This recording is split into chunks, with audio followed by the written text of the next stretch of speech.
Hey, in this video I'll quickly show you how to log in and play multiple accounts on Clash Royale on one device.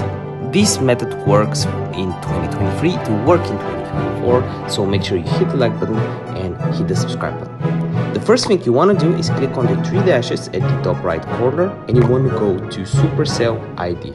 You want to quickly sign up for Supercell ID. It took me like 15-30 seconds to do that. After that is done, click on the settings icon right here and you want to click on switch account. When you do that, you can actually switch between different accounts. It's as simple as that. You can just click on log into a Supercell ID and then log into your other account.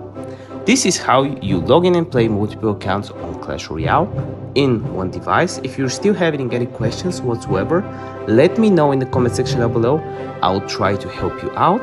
If you're new, hit the subscribe button. And if I did help you out, hit the like button. See you next one. Bye.